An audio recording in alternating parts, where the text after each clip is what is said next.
Hey guys, Wade with Texas Long Range Hunting. We are back once again, and today we're in the boom room, a little bit different setting. Excuse the mess. I'm in the middle of like cleaning and organizing and still trying to work, so it's a bit of a tragedy in here. But let's get to today's video. So this is part whatever of the Bagara MG Lite video series. As you can tell, we have a suppressor on it now. Now I went with the Dead Air Nomad TI because all of my Diligent Defense TIs are taken up right now. So I had this one sitting around, so I went ahead and installed it on the Bagara MG Lite 6.5 Creed. If you haven't watched the previous videos, go back and check them out. So we're starting our barrel break-in procedure. Now, I looked through Bagara's manual and I didn't see anything. Now I'm sure there's something on the website, but I don't really care. I'm gonna roll with what I normally do, which is a really simple barrel break-in procedure. Now, what we're hoping to establish with this is one is a consistent barrel break-in with everything else I do. So I'm going to use my own procedure, which is shots 1 through 5, I shoot 1 round, clean the barrel. And then 5 through 20, I'll shoot 3 rounds clean, or 3 to 5, depending on the barrel profile and what have you. So I'll shoot 3 to 5 rounds and then clean, which on this particular rifle with the current ambient temperature, it'll probably be 5 rounds then clean. And then once I get to 20, it'll just be shoot at will. So basically what I'll do at that point is I'll kind of start having fun with it. I'll start stretching the legs, shooting some targets down at 3 and 4 and 500 yards. Now I'm not going to stretch it completely out because remember, as you shoot a new barrel, it's going to be typically speeding up as we're really fine-tuning, essentially fine-tuning the barrel. We're smoothing off any kind of machining marks that may have happened in the manufacturing process. And, we can get into hand lap barrels at a different point. I don't even know if these are. That's just what I'm going to do. So you're going to be looking at velocity speeding up. Now, what I'm going to do is record first shot velocities, about midway velocities, and then I'll give y'all velocities once they kind of stabilize off, meaning you're going to see some erratic velocities and SDs as this barrel is getting broken in, and as at a certain point, it's probably going to basically stabilize. Now, the problem with doing this with untested ammo is the fact that you don't even know if it's the ammo's fault.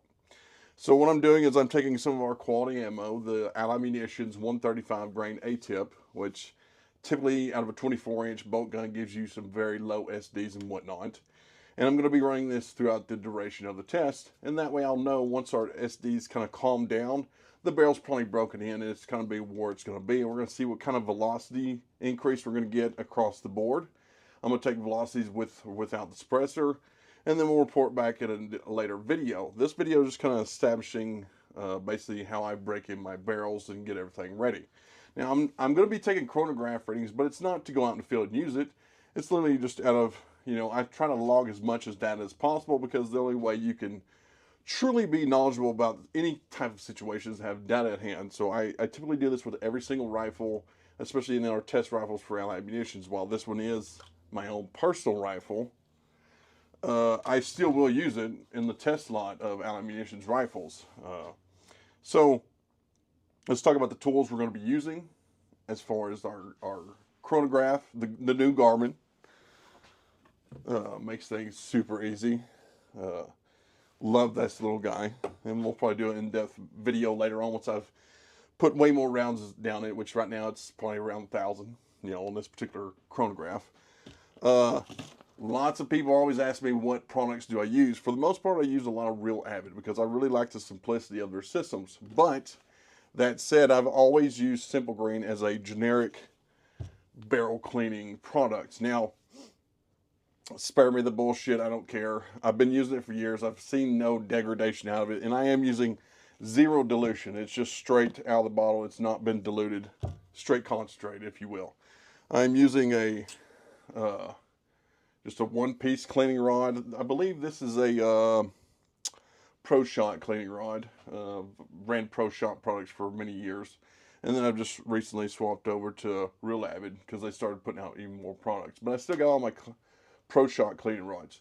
Now I am using the new Real Avid cleaning jags and their mops, I guess is what you would call them.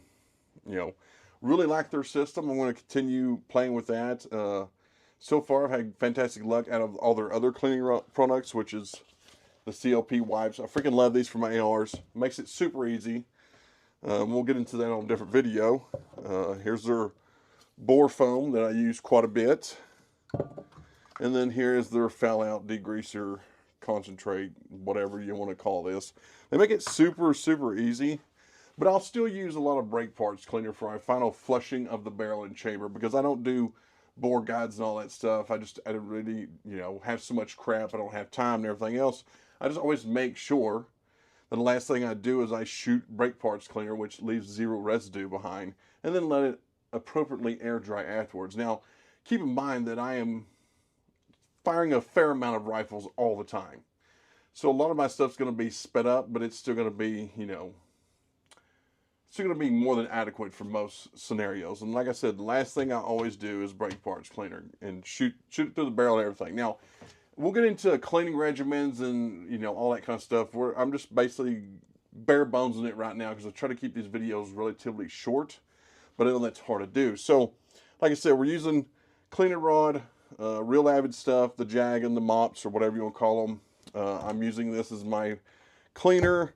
I'm going to run a patch with brake parts cleaner through it after I run those patches and get clean patches out of the barrel. And that's key in this whole procedure is I start out with a clean barrel. I fire them once, I push patches until they come out clean. Then I run a patch through there that's got brake parts cleaner on it to get any kind of residue out. Fire, do the same thing again. Now, on these higher quality stainless barrels, it doesn't take very many patches. And you're just pushing to get a clean patch. So I will shoot, push a patch till it's clean. Shoot again, push the patch till it's clean. Now repeat this process through 5 rounds, and then I can start stepping up to my the rest of my procedure. And again, it's different per rifle, per barrel contour size and ambient temperature. While I do control the temperature in this room, the ambient temperature outside will, obviously if it's 100 degrees out here in West Texas, the barrels are going to heat up much faster as compared to if it's just 30 degrees outside. So keep that in mind. The idea is not to cook the barrel, especially on a lightweight hunting rifle.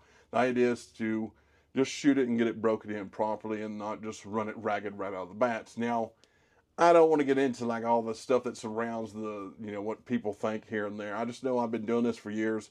It works. It's not that hard.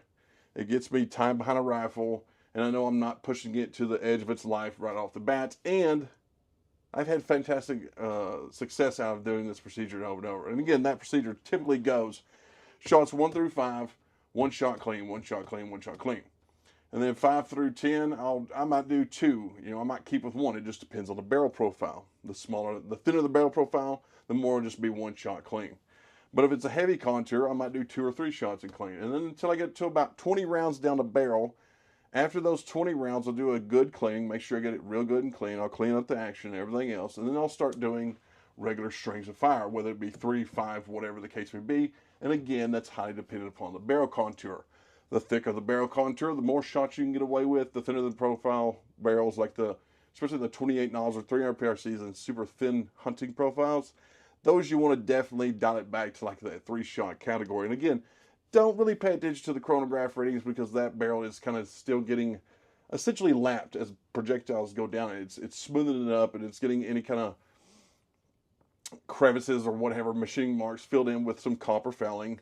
And we can discuss that in a later in-depth video if you would like to hear that. There's probably much smarter people out there than myself that already have videos on it, so don't really get too far into that. But don't pay attention to the chronograph readings until you get at least 100 rounds downrange, and then start looking at your chronograph. And make sure you're running quality ammo when you actually want to see some valuable chronograph reading information, much like Allied Munitions Ammo. Selfish plug there. Be sure and go check out the Texas Predator Hunting Podcast here on YouTube or anywhere podcasts are available. Check out Allied Outdoors in Midland, and we'll see you guys next time.